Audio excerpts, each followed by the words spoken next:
Welcome, everybody. Hello again, everyone, and welcome to the virtual meeting, the Grad, Alumni and Industry Panel for Community Studies, Social Services, and Justice Studies. My name is Nicole Murray, and I am a professor in the Child and Youth Care program here at Mohawk College. It's my pleasure to be your host and moderator for today's Child and Youth Care and Educational Support panel discussion, as well as Linda Jones. She's co-moderating with me as well. Hello, thanks, Linda. Okay. Thank you to the Mohawk students and recent graduates joining us virtually today. We hope you enjoy hearing about the career journeys of our panelists and their thoughts on how job seekers can engage in the current market. So before we begin our discussion, we'd like to introduce our alumni panelists. Linda, would you like to start? Yeah, I'll go ahead with the educational support representatives. We have Kim Black, graduated from the educational support program in 2016 and the counseling techniques program in 2019. Following her studies, she worked as an educational assistant with the Hamilton Wentworth District School Board and is currently working with the college as a student success coach, and where she supports students across community, social service, and justice studies programs. And we're really glad she can join us, and she's become an integral part of our department, and it's great for her to be involved today. The other representative from the educational support program is Melissa Watts. She graduated from educational support in 2019. She works as an educational assistant with the Hamilton Wentworth Board and is also teaching in the educational support program with continuing education, a facilitator with the courses delivered through CE. Again, really pleased to have both of them join us and share their experiences. Thank you. Thank you. And I'd like to introduce our Child and Youth Care alumni panelists. I'll start with Taylor Robinson. Taylor, give it a little wave.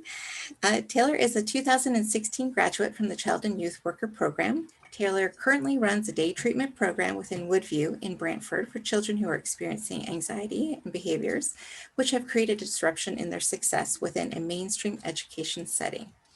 And then I'd like to introduce Jillian Watson. Jillian, yay! Graduated from the Child and Youth Worker Program in 2012. After completing her final placement at Linwood Charlton, Jillian was hired in a relief position. She is now the program team leader in the intensive out-of-homes program at the Linwood Flamborough site.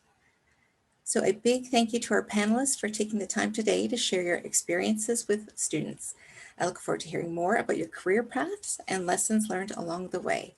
And we're going to do that by asking our panelists some questions. So here we begin. So we have our first question, and that is, what has your career path been after graduating? Anyone like to share with us? Who would like to be first? Yeah, I can share my story here. Okay. So after graduating, I was fortunate enough to be hired by my last year placement, which is Linwood Charlton Center, the Flamborough site. It's where I met Jillian, actually, which has been a great experience for me. Get a lot of hands-on experience there, seeing some pretty intense crisis at points, and it kind of gets you ready for like anything else that you might go into after going there, which is great. So I got my experience there. I was actually full-time there at one point, which is great. During my time being full-time there, I also did school board stuff in the Hamilton Wentworth District School Board. I worked in the Big Brother program.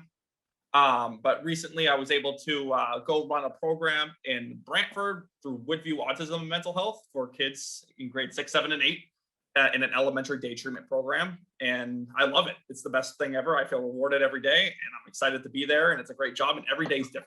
So that's what I enjoy, and that's my path. That's where I'm at now. I'm pretty young in the field. I'm only 25. I've only been graduated for a few years, but even then, I feel like I've grown significantly since my time even starting the program and finishing now. So.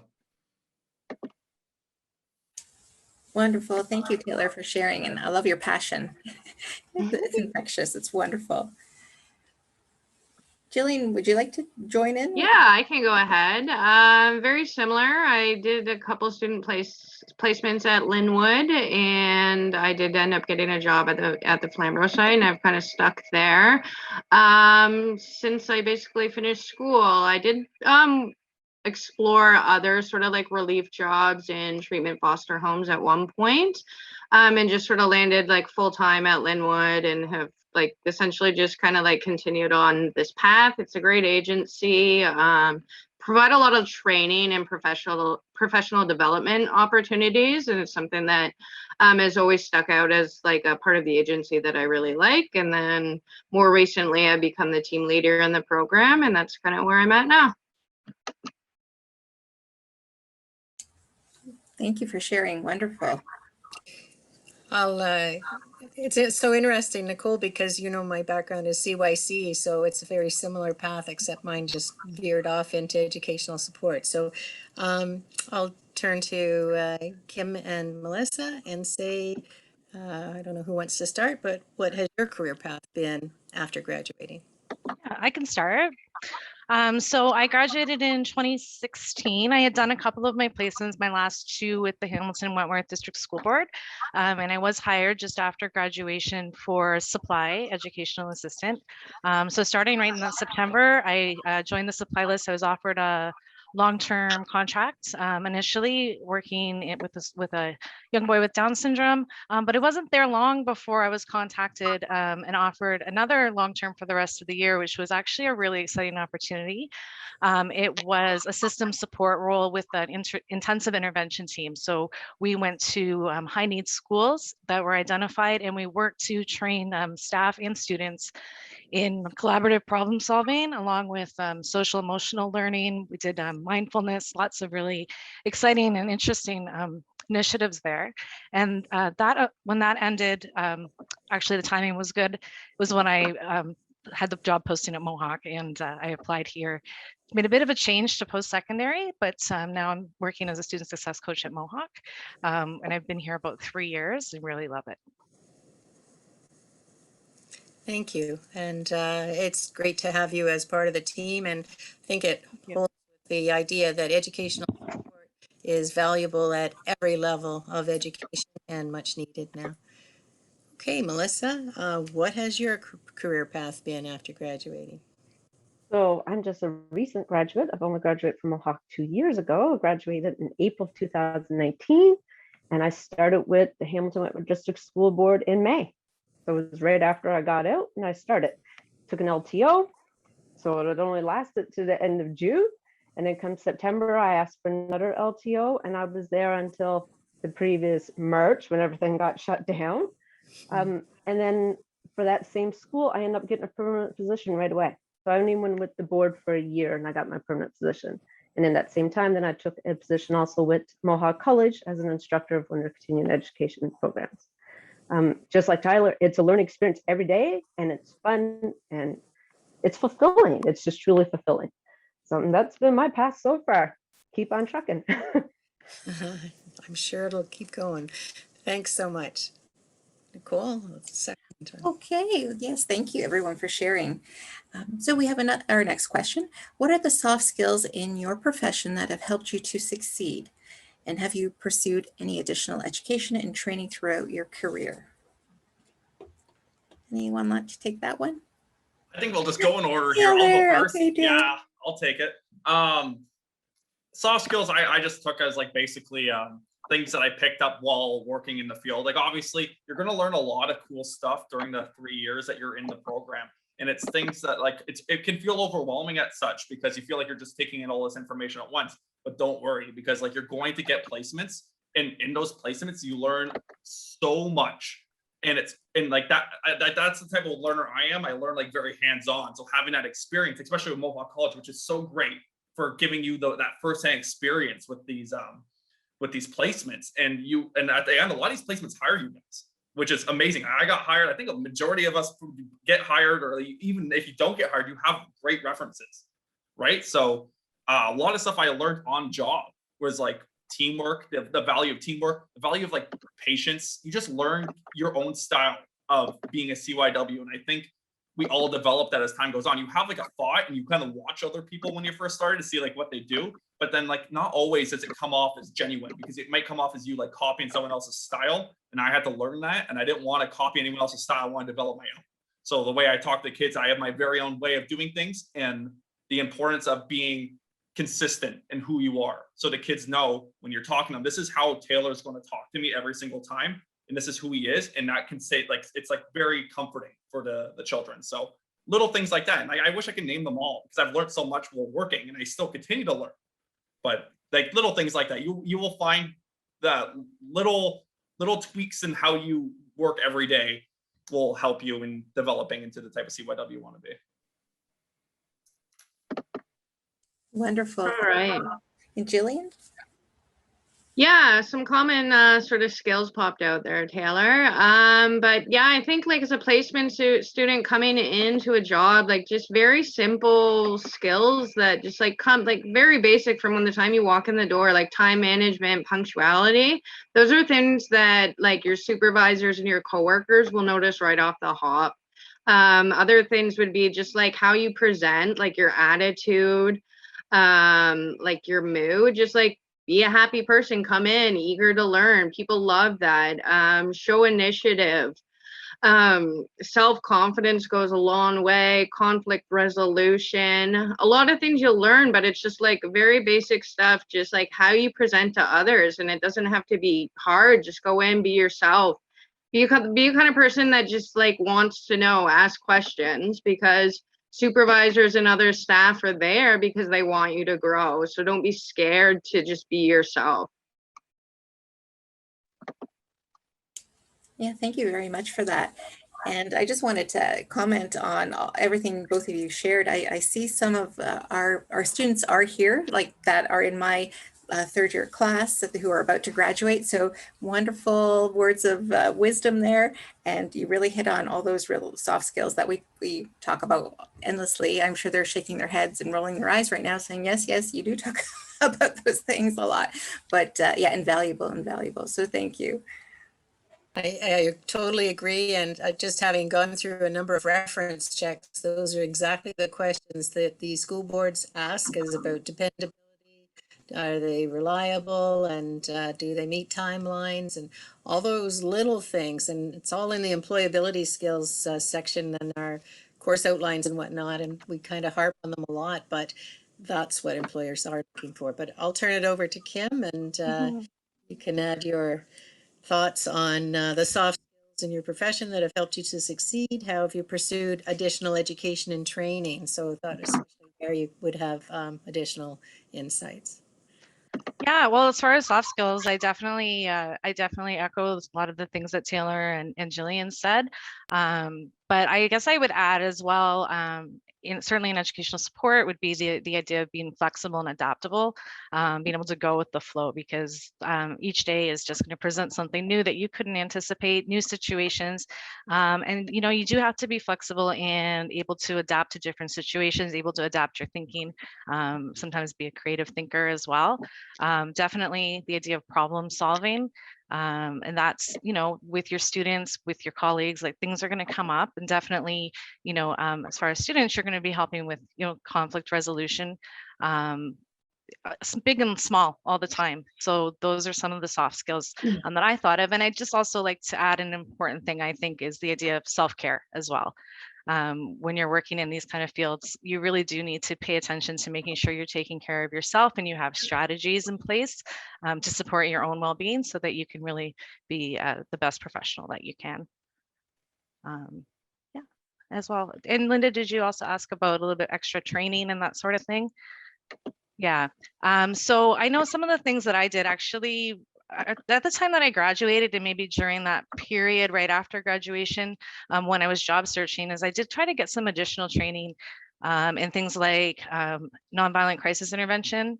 I also did the mental health first aid training, and that was actually something that the board was really impressed with on my resume. They asked me a lot about that. That really helped me stand out. Also did my CPR first aid training. So there's just some small training and things that you can do. It doesn't always have to be something really big. Sometimes it's just those weekend type courses or small certifications and things you can get, and that can really help you stand out, and it can really help you, you know, do well in your career as well.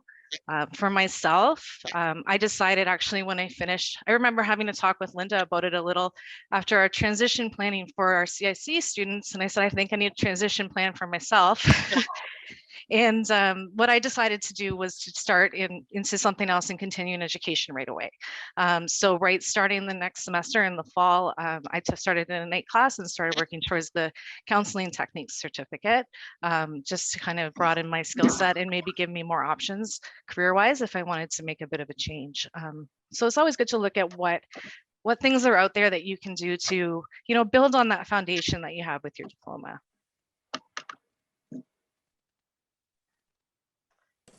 Hi. So for my soft skills, and again, a lot of what you said and a lot of mine run along with yours, being a team player is huge. And every school seems to be a little different. And I know in our school, we really rely as a team of BAs together. Sometimes you'll butt heads, but it's come back and knowing your team and working well together, and also being a community player, because it's not just our student, it's the whole school. And I think that was one of the reasons I got hired with my positions, because I didn't just look at it, my kid, there's all these kids that need help. The mental health, I did all that training too. So seeing that need and fill it. If you have the knowledge to fill it, fill it. And I think that's where it got me where I am today. But yeah, it's just share what you know. Right now I'm working on a sensory room at my school because they didn't know it. They just thought it was like a playroom. And I'm going in now with the plants coming from Mohawk, seeing their beautiful sensory room and trying to make one at ours. And just share your knowledge and take the initiative. It's huge. The initiative, you see the need, step up if you have the skills to fill it. As for extra programming, I've done, again, the mental health, I did safe talks. Again, all looks great. I did NVCI, BMS. And then as with the school now being hired, whenever they offer you free courses, especially through Geneva, jump on it, fill your bucket, because I'm taking them. I already have my RBT, Registered Behavior Technician course, and now I'm working on my ABA first start of that. It's all for free. Take it, use it. It's given to you, walk in the door. It just looks great on you. So take the initiative. Thank you. Thanks, Melissa. And it's so interesting. Both of you have maximized and continued. I mean, the whole idea of being a lifelong learner, we talk about it, but you're living it. And I think that speaks well to, opening up doors and pathways for you in the program. Okay, thanks. Thank you. Yes, I agree totally. And as you mentioned, it doesn't have to be a huge course. It might be a weekend thing that you take, but it's that extra little thing that is on your resume, right? It's that one other additional thing that might catch, the eye of an employer, right? That you have that someone else doesn't have. So yeah, definitely. And if it's free training, definitely take advantage of it for sure, for sure. So our next question is a really interesting one. What do you see as the coming trends in your sector that new graduates should know about? I think that's a really good question. Taylor, you want to start? Yeah, I could start. For new coming trends, it's such a hard thing to pinpoint, I think, but I don't know, maybe if they paint a picture. There's people here who are going to be starting new jobs, hopefully upon graduation, or there could be people in here who haven't even started the program yet, right? Or just starting their first placement. And when you come to a place, I guess, like any old agency, you go there and you're facing new children who are coming through in and out the door every day and keeping up to date with what they're up to. Sometimes that is going on Instagram and looking through stuff and trying to see what they're talking about. And I don't know, I'm working with kids who are in grade 8. And for some reason, I'm looking up the same things. We're all both on TikTok. We're both doing those things, right? So they can quote a meme or something and I can be right on it. And that's connection building. But for trends, I don't know too much more about that, but I can just say if you're going into a placement, an agency, and maybe the kids are acting up or doing anything, right? You're faced with situations that you've never seen before. I think my best piece of advice there is to just pretend like you've seen it 1,000 times before and handle it, because confidence kills, and kids like to they go to confidence when you portray that type of person. You portray a person who can handle situations, and I think kids follow that pretty well. So if you're joining a new place, you're going to see a lot of things that you've never seen before. Act like you've seen it 1,000 times. Keep up to date with the kids. Be yourself, and yeah, just be you. I think kids like that. Thank you. Terrific. Yes, be yourself. Jillian, anything? Yeah, I think like some common trends to be aware of, just like sort of in the mental health community, is like, for example, like I work in a residential program, and there does seem to be like a lot of emphasis on like more focus and funding going into community-based programs versus a residential program. So in terms of employment, like keep that kind of thing on your mind. I think with mental health just being in general a more normalized and emphasized thing nowadays. I could see more jobs in school boards, more emphasis on mental health programming within the school systems. So yeah, just things to keep in mind when you're finished school and looking or thinking about employment. Yeah, I would echo that about the mental health as well. Certainly in this within the school system, I wouldn't say it's a new trend, but certainly a continuing area of emphasis for sure. And as well, I mean, the other thing I would say is that I think our programs, both educational support and CYC, do a really good job of actually keeping up on those trends and preparing you as you're entering the workforce. You actually have that sort of up-to-date knowledge and know the things that you need to be focused on. So, for example, in educational support, you learn so much around assistive technology, and certainly that's a trend that's just going to be continuing and accelerating. But it's also something that changes a lot. So it's not really necessarily something where you can just kind of take what you learned here and have that forever, because there's always new technology coming out, improvements, things become obsolete, but there's always something new and something better. Even in the 5 years since I've graduated, so much has changed in regards to assistive technology. So I'd say that's a trend to, keep up your knowledge about, for sure. That's probably one. So I'd say a continuing trend. And as well within the school system, I think the idea of social emotional learning is something that is going to continue to be a focus as well. Kind of helping students build skills to learn how to manage their feelings, be self-aware, and start to build the skills to be able to do those things on their own. So that's also an area I think that's good to focus on. Thanks, Kim. And I just want to say with the school system, it's the curriculum that often drives what's being taught there. So we're seeing a lot more things, even as far as, the new health curriculum, financial literacy coming in, and again, the technology. But I'll let Melissa probably speak to that better than I can. She's in the classroom every day. Yes, I am. Coming trends, I'm noticing now, like when hiring, so you're doing great. They're looking for those with a diploma now with some training and some background. It's huge. And they're also CYCs in the school now. Like they're hiring nonstop for CYCs. It's becoming a big part of the school board and helping those children and the mental health. ABA, if you could get on any extra courses to teach you that bit more about ABA, get on it because it's huge. And anything to do with behavioral, because a lot of the jobs that we're dealing with right now is behavioral. It's not your academics, it's dealing with the behaviors of the child. So if there's something that that's going to help you that little more, get in on it, fill that bucket and get a course on behaviors and ABA. I find they're both really big in the board right now, and CYCs, because I guess that's why they're coming in to help us out. And I think that's it right now that I'm noticing is, just having a diploma and new positions for CYC workers. There's a lot of them. Terrific. Thank you very much. And just to echo what everyone had already mentioned, right, to keep on top of any kind of, training, any new curriculum and legislation as well, and especially in light of, the fallout of this pandemic, we're going to see a lot of things because of that in terms of, maybe behavior or whatever, what have you with our children and youth. So that's going to be something that's going to be of major focus moving forward, I believe. So I think that, trying to get ahead of that as well, right, as much as you can in terms of research or what's out there to get on top of that as well. I think that will just benefit you in the future as well. Okay, next question.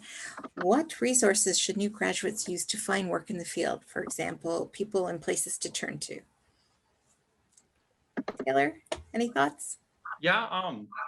Well, when you get placements, you have like 3 different areas to like you. Oh, it depends. I think I don't know what the program's changed since I've taken it last. There was 3 placements when I went there, and you can grab those as references and use them to go into future. Some people know people who know people. Like I got my current job because I worked with someone at my last job, and he went to this job, and then there was a position, and he messaged me. So like things happen, right? Like it's all about who you know, and it's about the mark that you leave when you're working there. If you are a hard worker and people know it, word gets around. The CYC field it's fairly tight, and people hear. So like there always is someone who knows someone who knows someone. So just work hard, come to work every day with a smile on your face, and kick it, right? Like just have a good time. If you are unfortunate, and unfortunately sometimes there's not always jobs available after your placement, you can look on Indeed. I've looked on Indeed. I've gotten many jobs on Indeed doing my stuff, right? And then if you it's all about putting your name out there. The squeaky wheel gets the grease, right? So just keep on bugging people. Someone's going to hire you. Don't worry, it's all good. Yeah, I think it's sort of like my answer to that is very similar to Taylor, to like specifically go and look for a job. Like everyone should go on Indeed right now and type in child and youth work, and you could probably apply for a job right now. The City of Hamilton website's good for social services. And then upon sort of finishing your placements, like stay in touch with like your classmates. Like they might go get a job somewhere, you might go get a job somewhere. You might not like your job, but they might have an amazing job. Like stay in touch with the people, and along with like your classmates, stay in touch with your placement and college supervisors. Like they're a great go-to when you're looking for employment. That's terrific words of advice, definitely. And those connections are so very important, right? And I think we say it all the time to our students, right? Especially in your placements, it's like a 4-month job interview. So you want to do the best job you can do and make those connections, because you're not, you never know what's going to come of it. So, and it is a tight knit, community like Taylor mentioned. So for sure, keep in touch with everyone in your little network there. I wanted to say too, for educational support, because you're working for school boards, I think what COVID has done has really changed the format for getting jobs. It's really going to the Applied to Education site, posting your resumes, looking at who's hiring. It's much more of an online experience and online interviews. And so in preparing for those, make sure you're comfortable with that and get used to, doing this sort of thing where you're talking to someone online and having a job interview with your computer in front of your computer. Very different from really what they've done in the past, and kind of going back to some of those the changes that have happened over the last year. Some of them are going to be lasting. There will always be some students who learn in an online environment in grades, right through elementary and high school. There's going to be online classes from now on. So those are real changes that, because of COVID, we've adapted to. But Kim, your thoughts on I agree with everything that's been said, but I'd like to add for our students, I want to make sure you know that we have some amazing services available through our student and grad employment area. Our career advisors can help you with all aspects of your job search, but certainly getting that resume and cover letter, top notch, lots of advice and tips, sometimes job postings and that sort of thing. I really encourage you to take a look at that and book an appointment and meet with one of the career advisors as you're starting your search.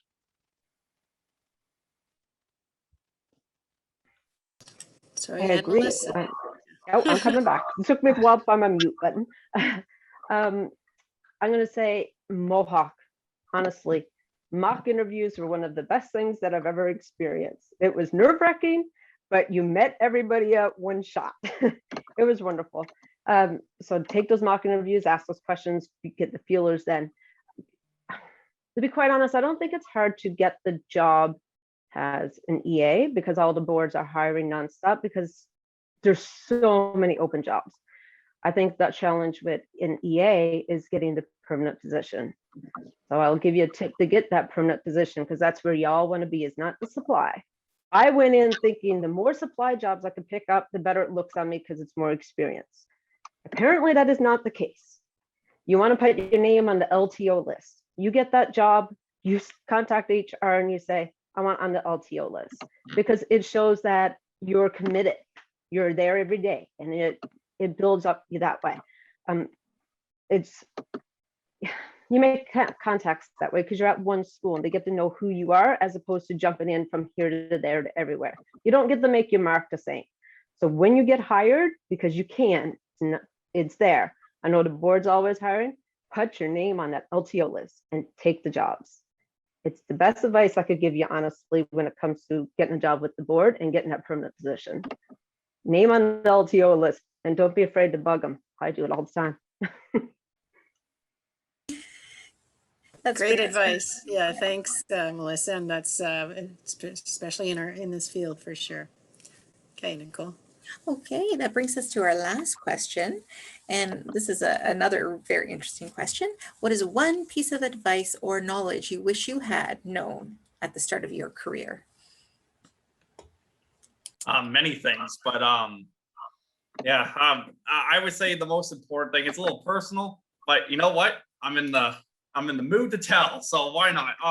The value of understanding your own mental health and the importance of practicing like positive mental health before you start working in this field. The things that you're going to work with and see and have to deal with sometimes are like some of the most stressful situations I have ever been in my life. And if we don't have a great sense of self and a great sense of like how confident you are, and or just an ability to go home and debrief appropriately, the feelings that you can get from working can snowball and you will feel burnt out. And it sucks. I've been burnt out. I've worked very hard sometimes, and you forget about helping yourself after helping everyone else throughout the whole day. I've had to explore into why I was feeling certain ways. And once I found out that I actually suffer from severe anxiety, I didn't know that until legitimately coming into this field. And I was able to get myself on the proper medication, and now I feel amazing. So I wish I had that the whole time, because I feel like I was wasting years where I could have been very productive, too focused on myself because I was struggling too much. So now that I've got a good ability to practice positive mental health for myself, I'm able to go out there and give everyone else 110% of who I am. So. Taylor, thank you so very much for sharing that. And I think you're exactly right in saying that. I think it starts with you first, right? Taking good care of yourself and knowing, if you need the support or what have you, right? That you're going to be a better worker because of that, because of you taking care of you. So thank you for sharing that wonderful piece of advice. Jillian, do you have anything to add to that? Yeah, kind of similar. Like, it was funny, I was talking to a bunch of coworkers today, what their like thoughts on this question would be, and there's a lot of common themes, and it basically came down to like really understand that like burnout is a real thing, and it's something that's taught over and over in the program. And it's a terrible thing. It leads to like complacency, and like don't become a complacent person ever, ever, ever. If you notice, like it's like complacency is a symptom of burnout. So that's a good way to recognize that. It can lead to so many terrible things, negative work energy. So like honestly, just take care of yourself. Like everyone wants to help. It's probably a common theme of joining the like CYW program is like a need and a want to help, but you won't be able to ever fully do that if you can't take care of yourself. So just like focus on you and you'll be great. I agree with that so much. And I know that's something that's been stressed for you guys, through the whole time through your program. And it's really, really true. This idea of taking care of yourself, it's going to be vital.